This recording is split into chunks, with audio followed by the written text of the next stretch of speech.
shoved off to school as a distraction to the birthers most times. It's with gladness and glee that the mom, or maybe the dad, kicks them out the door. Good riddance to you till you decide to come back home, because you know I ain't got no curfew for you. Just as long as you keep the law away from my door. If they come here, I'll just tell them you're a troubled child who always disappears and runs away from home.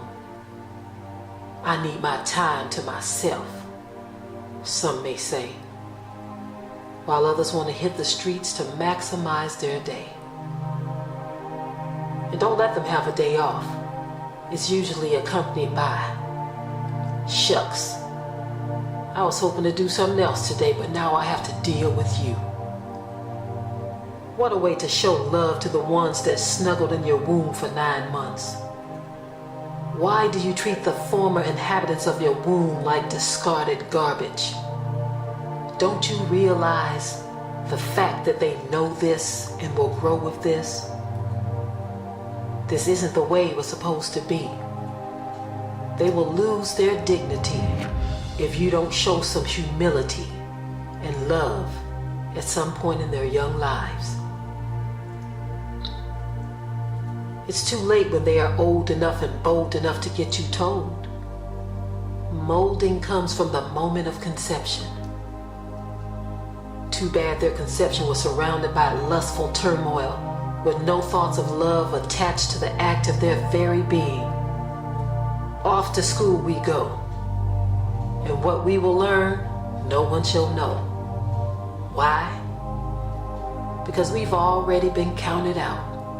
So without a doubt, we will not learn what life is all about. Not from that place we call school anyway. What we learn is usually spun out by the gov to try to mastermind our demise. Parents don't usually check to see what, if anything, we know, because they only want us gone so they can find themselves on the internet or some reality fictional television show. Yeah, our opinion of you, Mom, maybe Dad, is just like the one that you have of us. Not much. You see, it's mutual. But should it be this way? I don't think so. I can imagine us like the folks on the prairie days, holding hands while praying over our hand-slaughtered meal, happily singing songs while Dad plays the old banjo in the background. Little ones dancing around with our feet to the ground while Mom gathers dishes with her handmade apron on. Throughout this day, I will pass people in the halls or on the streets, depending on whether or not I've dropped out of school.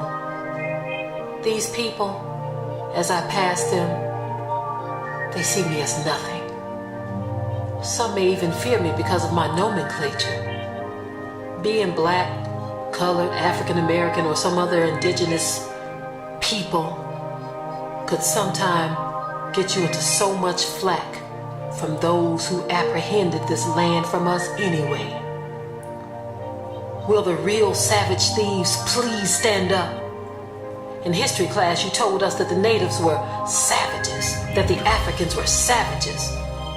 But the truth has come out, and they were only defending themselves, as would a pack of rats would defend themselves from some sneaky cat who brought them a slice of cheese to lure them, but then, bam, gotcha.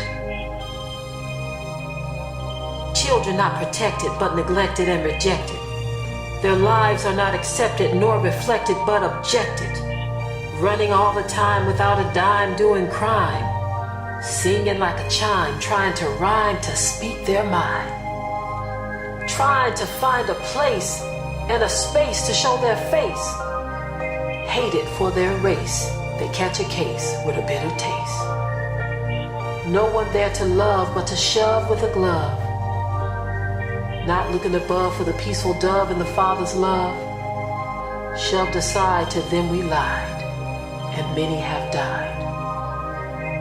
No one has tried to bring them inside, so they've simply fallen by the wayside.